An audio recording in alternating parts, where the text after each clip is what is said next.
Hello everybody and welcome back. It's KZ with an update video. That's right, baby. Every single month we do an update video, but now we got a Q&A. That's right, baby. We're hopping in. I'm gonna be honest, this will be a bit more truncated than it usually is. That's because I did a take in which I forgot a third of what I was meant to do, and then I hit stop and I went, oh, I'm an idiot. I'm a fool. I'm a dunderhead. Anyway, let's get into what we got going on. First up, we're doing Q&A stuff now. If you head on over to patreon.com/KZXcellent, you can participate in Q&As. I'm going to do them a few days before the month is over. I'll put up a thread. You can comment with a few questions, and then I can answer those questions in a video just like this. I'll delete the thread whenever I fully film the video. That way you know that all the questions have been properly submitted, and I've answered the ones that I'm answering, and that's where we're going with it. So, that's fair. Top link in the description will take you to the Patreon. Anyone at the $5 or above level can participate in this. I will post on a community post here on YouTube, as well as Blue Sky, and my Discord's announcements channel to let you know whenever these are happening, so that you have a little bit of time to do them. I'll also probably give you a general day of when I'm answering it, so that you know when the cutoff is. Anyway, let's get to it. We're going to start with what we always do. What have I done recently for content, which is we're speeding through it. Let's see here. Where the hell did we start? We started right about here. We've got some Switch 2 hype. I watched some old Switch 1 presentations. The first presentation they did showing off games in 2017, as well as the first mainline Direct to prep for the Nintendo Switch 2 Direct, which meant to do both of those things, show off the console and be a Nintendo Direct with games in it. Overall, really enjoyed the Nintendo Switch 2 Direct. The games in it look really exciting. The enhancements to other games seem crazy. I'm just excited that we're getting a new Switch.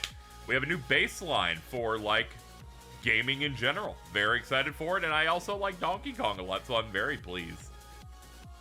We finished up Bleach Rebirth of Souls, and, yeah, still really like that game. You know, cheap in some spots, but very earnest and showing you the entire Bleach story up to the end of the Arrancar arc. Very much enjoyed it. I hope they do a sequel that does the rest of the story in that. Xenoblade X, thoroughly enjoyed my time there. A bit too grindy, I'd have to say. And the story is definitely its weak point, but thankfully is not a horrible weak link now that they added a real ending to the game after the main game. People weren't kidding about how they cliffhanged in that game. I think they understated how much of a non-story that thing feels like in base. But the third act is basically added onto it in new content, and I feel pretty happy about it now, to where I feel like it all works now. So, happy about that. We did a Mario Party game. We did a Dokapon game. Both of them are about 4 hours. This one, 30 big turns. This one, 12 big weeks as we learn how to play it. We also did some playthrough stuff. We started some new ones. We started and finished all of Lunar the Silver Star story, which is part of the remaster of the 2 Lunar games, came out recently. Thank you to Gung Ho, who shot me a code for that. Then we started playing Trails of Cold Steel 3. We got the first chapter of that done. And we did Golden Sun the Lost Age. We're about halfway, maybe a little bit more in that one. Got our full team in here. We're definitely, we got access to a boat. We're going to continue doing that. It's not on a huge break or anything. I just kind of pick what I want to play at times, or sometimes I prioritize a thing, or event streams get in the way. But don't worry, we will be getting back to that very soon, probably within the next 7 days, or your money back. Don't ask for your money back, please. I don't have any money anymore. Then we did Heavy Rain for the Rent fundraiser, in which every 50 bucks in a checkpoint here, I would fail an action sequence, and boy, did that lead to some good material. Also, really good edits from you guys this time, and fan art and whatnot. Thank you for that. And the last thing we got going on, aside from all these, would be Expedition 33. I started playing that. That's the French-developed JRPG that's come out recently and gotten rave reviews, and I can definitely see why. Story is good, presentation is great, cutscene direction is solid, music a real highlight, but I need to play more to find out how I really feel about it from a gameplay perspective. But so far, good first impressions on it. Definitely one you're going to want to look out for. And thankfully, when it starts going on sale, it's going to be pretty well priced, because it comes in at 50 bucks base, which is very good. It's always great when it's not insurmountable for the jump. Let's see, what else do we got? Ah, yeah, another thing we've revamped, playlists. So I'm no longer going to be doing the thing that I have been doing for playlists, which is KZ stream playthroughs 2020, whatever the year is. I am going to put everything into proper playlists for whatever it is. So, yes, finally, we're free, right? This is going to be way better for people who want to find things by game, and I've been retroactively going through old games with it, as you can see from the Zelda games. So we have Tears of the Kingdom, Skyward Sword, Twilight Princess, Wind Waker, we got Jedi Survivor here, Odin, we got Lost Odyssey, Odin Spheres down here, Rogue Galaxy, the Digital Devil Saga games, the 2 recent Pokemon mainline games, right? Elden Ring's base game. Sometimes there'll be series collections, like here's all the Dead Space death streams from the first 3 games to the remake of the first game. All my Mega 10 stuff, so SMT5, it's Vengeance playthrough. So this is the Switch one, and then this is me playing. This is me playing the actual re-release years later. And then we have SMT3, 4, and 4A. If we're doing, like, say, the Mario RPGs where we play like one to prep for the other one, we got Paper Mario 1 and 2 in here. We got Mario and Luigi 1 and, what was it, like 7? I think Brotherhood's like the 6th or 7th one of those they've done. Some more contemporary playthroughs that are still ongoing. Stuff like my first playthrough of FF16 is here, my second replay of it. So you get both versions of that. David Cage stuff's collected together. Got some of the Persona spin-offs here. Got my first playthrough of Reload. Every RGG game, so Judgment 1, Lost Judgment, Yakuza 7 and 8, the 2 Gaidens. Got stuff in there.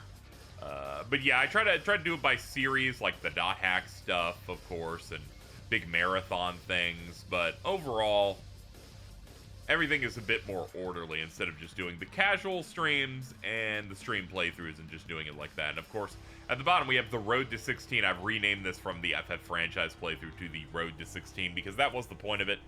Final Fantasy games that I did playthroughs of to prep for FF16's release. And then pushing some stuff off into other places. But there we go. That's our revamped playlist setup. Next up, I should give you proper updates. What do we have coming up on the channel? Well, first up, we got to keep on doing Cold Steel 3. We got to keep on doing Golden Sun, The Lost Age. And we got to keep on doing Expedition 33. That being said, Expedition 33 is apparently 30 hours. I'm about halfway, maybe more, in Golden Sun, The Lost Age. So those games will eventually end. Cold Steel is definitely going to live for a decent amount of time because that game is significantly longer than the other two. But I'm going to keep on chipping away at those. Definitely not marathoning games the way I normally do. I'm kind of like picking one up and then doing some stuff and then just pushing through on these. Other games I want to do coming up, we're going to do at the end of this next month Beyond Two Souls for fundraiser stuff. Doom the Dark Ages, I believe, comes out in May, so we'll be hitting that up. And I already said things we're continuing. 100 Line Last Defense Academy, I think it's called. It's the new Kodaka game from the, the mind behind Danganronpa, as well as Uchikoshi from Zero Escape and AI. We'll be hitting that up as well. That's another game I'm very excited to dig into. And I think that's enough to whet the appetite for now for what we got on tap. Because we just started Expedition 33. We're not too far into Cold Steel 3. We're still doing Golden Sun. I'm definitely doing the new Doom. And I'm definitely doing 100 Line. That's a lot of games. And of course, we'll sneak in other stuff like a Mario Party game somewhere. We of course have that David Cage game I mentioned, so Beyond Two Souls. And who knows what else I have time for. And then we can dig in this final month before the Switch 2 drops. And that's exciting. I like me some video games. Switch 2 launch going to be crazy. Excited to see what we got on tap for that. Alright, let's move on to the Q&A stuff. That's over on patreon.com/KZXcellent. I made a thread for it, and we got some questions here. We got a few here. First up, let's hit up right from the top. That Pink Bitch provides a question. I was looking at this one and wrestling with it a little bit because unfortunately it's not the easiest one for me to answer, which was what was the game or games that you feel got away? This is like the one that got away type of saying. Apologies, it does make sense. Like, for example, games you're excited about or looking forward to, but for whatever reason life getting in the way, not having the money, any such reason you couldn't play or enjoy them, if you plan on playing them in the future. In terms of things that got away, not a lot of things generally get away. There are some games where, more recently for streams that I haven't had a chance to play through, like, fully. That's like when we did the Dragon Ball Marathon and I played a good chunk of the Legacy of Goku 2, and then I kind of just stopped because we had other games to do that I likely won't get back to. There are some games that I did quick looks of that, some that I wanted to get back to, some that I didn't. Like Octopath Traveler 2, I do want to go back to, and I'll just start fresh if I do that. Because, you know, it's better than going, I'm continuing from a stream from 2 years ago. That wouldn't really make much sense. But there are other things I've done quick looks of that I didn't really have interest in playing more of. That'd be like Unicorn Overlord. Mainly because I'm not super into strategy style games, and also I'm entirely burned out on RPG that is about knights that takes place in an old like fantasy style world. I think I kind of just burned out on that and like the European VA style stuff where I'm just like I'm good. I played FF16 twice. I think I can take a break from that for a few years, you know. That and every Xenoblade game has Europeans in it. It's like, I'm good, man. It was refreshing when X had American VAs in there. Like, please, can I have a break? Please, God. For some reason, Expedition 33 isn't hitting me like that. I think it's because they're French.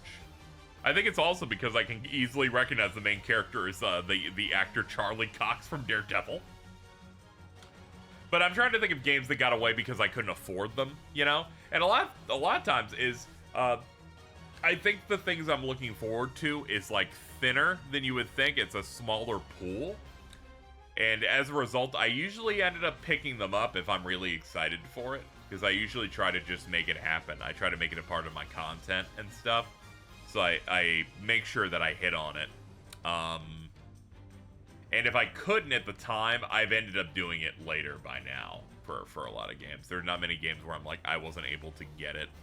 Especially when I was younger, in my younger years, that I was looking forward to something, because since then I probably emulated it, or it's been ported somewhere that I can finally play it.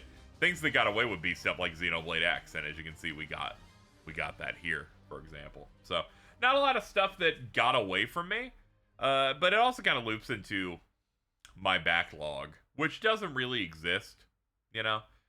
A lot of people have different types of backlogs that they go through, where it's like, oh, I've got all these games that I bought that I haven't played yet. I don't really ever experience this. I pick up something, and the plan is to imminently hit buttons with it, for the most part.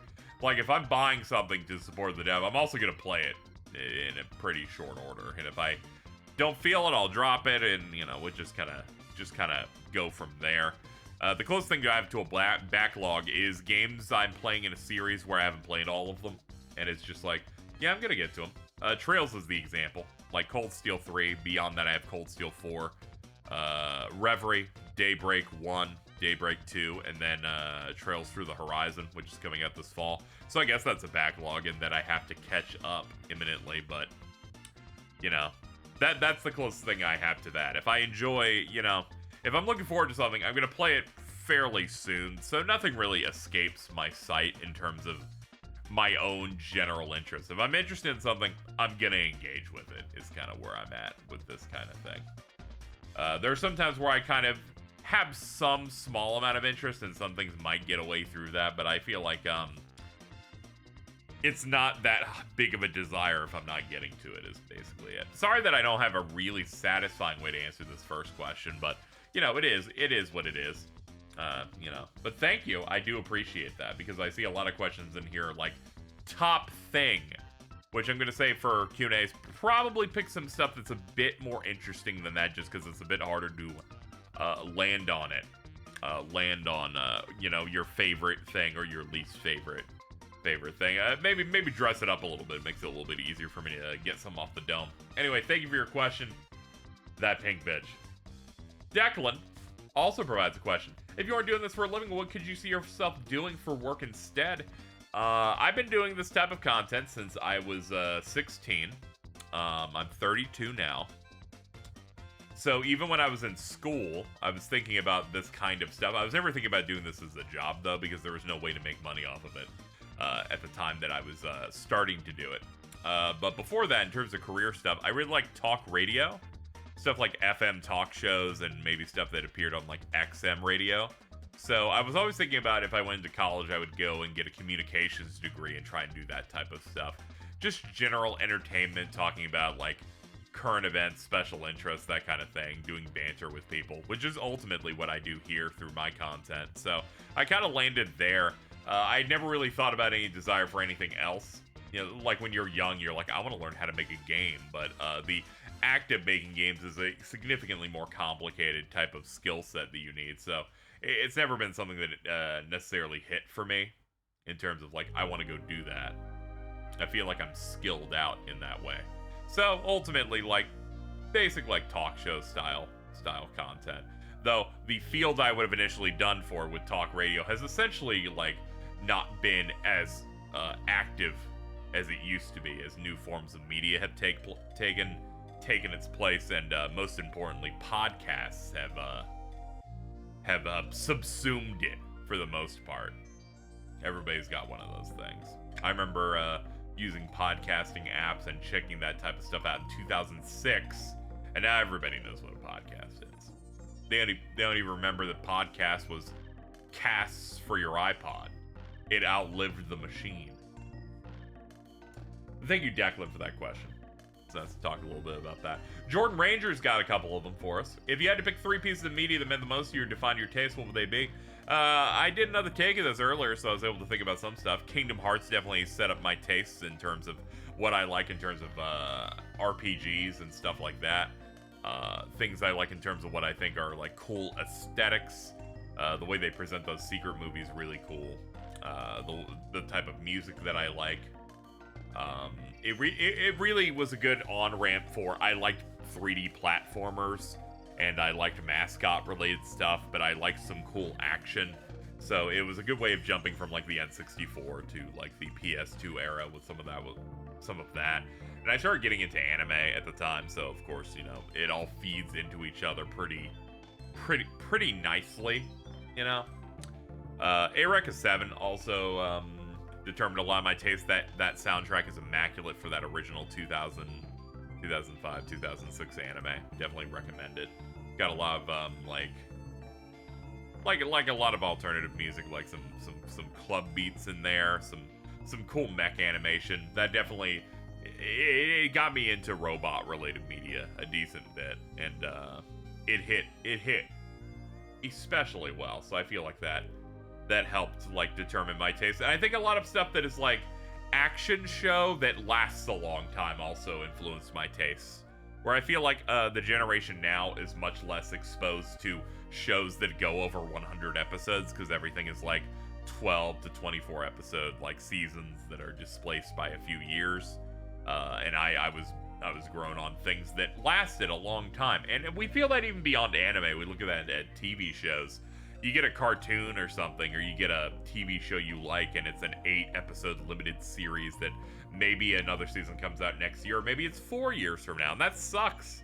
I grew up in, I guess I was one of the last generations, or maybe the second to last generation, that got to enjoy shows that get very long seasons, and then you wait like 6 months, and then you get another big season of something, you know? I feel like I've enjoyed immersing myself in shows. That's why I've been spending the past month watching through every season of 24. There's just a lot of it, and it allows me to, like, live within it. I tend to like things that are longer than things that are shorter. I'm not looking to cross off shows off the list so that in a disposable way of got that done, got that done, got that done. I kind of like drifting in a thing. So if it has a lot of episodes to it or a lot of seasons, it gets me into it more. I guess that's what helps influence my tastes in stuff like Trails or Kingdom Hearts, where they are narratives that continue past a thing, you know. I'm not someone who's like, all right, you've done this enough, I need you to soft reboot it. No, I'm good, man. Let's continue to push the envelope a little bit. I hope that last one helped answer the question in the best way it could. I try my best to dress it up a little bit, but there are some of my answers for that. 5 best and 5 worst games you played on stream. Let's see. Worst one's easy. Tac 1, Tac 2, Blinks, Vampire Rain. And then the fifth one. I'm trying to think of something else that we've done. It was bad. That Looney Tunes game was mid, but not terrible. Crash games I don't like, but I wouldn't necessarily say, or like Breaking Kayfabe, I wouldn't necessarily say they're the worst thing I've played. Dead Space 1. Original Dead Space 1. Controls on the anti-grab stuff, bad, disorienting. And just the way they do resources and that, I just do not like. The remake's a lot better, though. I'll say that. Let's see. Best streams, though. We don't, like, work with, like, I feel like a chunk of the people that were in the stream of it at this point. For various reasons, but despite that, it's still one of my best streams. Barkley Shut Up and Jam Gaiden Death Stream did like 99% of all unique content in the game. The only thing we missed is the Bernie Mac Mr. 3000 parody. We voiced all of it. It was a great time. I see many people who will comment or talk about going back to that stream. Really happy with it.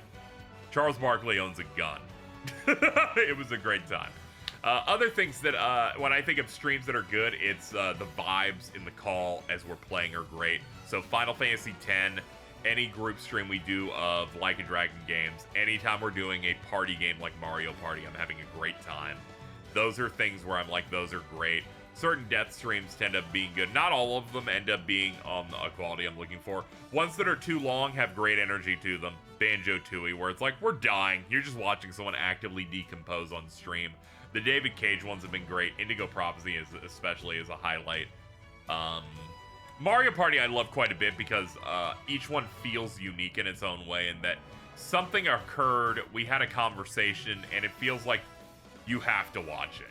And none of them feel like a bunt in the way that I feel like they could be.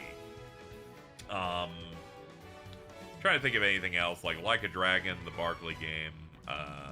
Final Fantasy X was great. I really liked the Final Fantasy X playthrough. Alto did especially. We were doing some schnapps in that. That was great. I think FF7 was also pretty good that we did. Like the original FF7.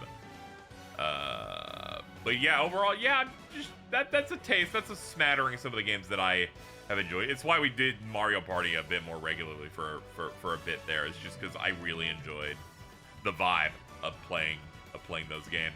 Of course, you could say, what about like some of your solo playthroughs? And those I think are really good.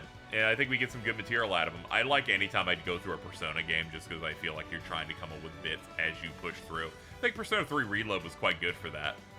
But I tend to specifically pick games that I think are ones that I do with my friends, because those are the ones where I'm feeling the highest. You know, I'm enjoying it, and I feel like we're bringing something special to it. Lost Odyssey was also pretty good for that, I think. But yeah, that's a smattering of those games. Let's see. Possible worlds we want to see in KH4. This will be our last question, because the other one is favorite characters in among all forms of media. That one's a bit too wide and generic. That being said, that's why I had people send multiple questions, because I knew if someone sent me one that I wasn't a big fan of, I could bunt it and hit up one of their other ones. And here's a good one. What would I like to see most world-wise in KH4? The new Tron movie. I just want Jared Leto to be in Kingdom Hearts really bad. Also, I've liked every Tron world. I even like the grid. I know that one's a bit more contentious with people. I just like the aesthetics, and I feel like, especially with the current gen graphics, because KH4 is obviously trying to be up there visually, that would look sick. Like, doing the Tron-related looking stuff there. And also, this one's about, like, the characters going into the real world for real, because that was the villain plot in the last one, but they don't actually make it there. This one, they actually do, it sounds like. You could do a thing where it's like, oh, the Tron stuff happens somewhere in Quadratum, and then Quadratum has a way you can, like, port your way into the Tron world. I can see them doing stuff like that. I guess Star Wars, because clearly looks like they're gonna do Star Wars. If you told me, gun to your head, what Star Wars era do you do things in, I was like, probably do the prequels. I think the prequels are a little bit more interesting. But, you know, original trilogy is kind of what most people would want them to do, you know, so you can fight Darth Vader or whatever. But you could also do that in the original like the prequel stuff. I just like some of the prequel locales a lot more. But it's not high on my list. It's just something I know they'll do. I'd love to see something like A Bug's Life make it in. They've already hit a lot of the ones that I care about from my childhood. Aladdin, Lion King, Pirates of the Caribbean, Hercules, Hunchback of Notre Dame. They've already hit, like, a lot of the ones that I would consider, ooh, we gotta get it in. We gotta do it. Other stuff remaining would be stuff like Treasure Planet. I would think it's funny. They own Fox, so they should get Anastasia in there. Probably get that in there. See if we can solve something with that. But I'm excited for whatever they put out. There are other films I haven't seen that seem like they'd be good picks, like Moana. They put out another one of those. I could definitely see them continuing the Frozen stuff as Frozen gets more into the lore. At least that's the way people described it with that reason when they came out. I also liked the Frozen world. Also, it seems like the Tangled TV show leans more into the type of aesthetics Kingdom Hearts could also vibe with, so I wouldn't be shocked if they could maybe get something going with that, but we'll see what they end up picking. But that's like a short list of stuff. I also would have loved to see them do Aladdin 3, the one with the King of Thieves, because it's a great capper to the trilogy of Aladdin stuff. But they didn't. They should have done it in Kingdom Hearts 3. It would have been a perfect pick, especially of themes where, you're doing what you love for the people you love, but most importantly, it's like finishing up the story of these things, like putting a cap on things, which is what many of the stories did. They finished up Hercules' movie content. They did the finale to Pirates' trilogy. You could put the Aladdin thing in there. Would have worked out pretty well. Anyway, that is it for our questions. Thank you, Kurozora, for that. And yeah, thank you to everybody saying questions. That Pink Bitch, Declan, Jordan Ranger, and Kurozora13. Thank you so much for your questions. Good first set. Again, my only feedback would be if you're gonna do best stuff or worst stuff, I feel like I'll also have some other questions that are unrelated to that, and try to not have as many of those, because it'll be like off the dome. It can be a little difficult to answer questions like that. But aside from that, I'm just glad that people ask anything at all. Good trial run. We'll try next month and see if it's still good. If it is, we'll make it a regular thing. If not, we won't. But that's fine. I'm just trying to figure out perks and stuff that I can do that are reasonable. Either way, that is it. As a summation, we did some good content this past month. Coming up, we're going to continue our 3 playthroughs, being Expedition 33, Golden Sun: The Lost Age, Trails of Cold Steel 3. Coming up ahead that are new, we've got the new 100-line game from Kodaka and Uchikoshi, Doom: The Dark Ages, an event set of streams for Beyond Two Souls, anything that comes up in the middle of it, Mario parties or Dokapon streams or anything random that comes to mind, as we lead into coming up with June, where the Switch 2 is going to come out, and Summer Game Fest is going to begin. A lot of exciting things ahead for the channel, and of course, continuing to add on some more playlist stuff onto the channel as well. And of course, we'll I imagine somewhere in the last week of the month, I'll make sure to put up another thread for Q&As for next month's thing. Anyway, that's a taste of what we got going on. Thank you so much for watching. It has been about a half hour. I'm gonna get out of here. Thank you so much for your support, and as always, if you want to support the channel, best way you can do, if you're not doing things on stream, you're just a YouTube guy, is to head on over to patreon.com/KZXcellent. It'll be the first link at the top of the description, and you can support. $5 and above, you get on those Q&As, and that's exciting. Anyway, I gotta get out of here. I will see you guys next time.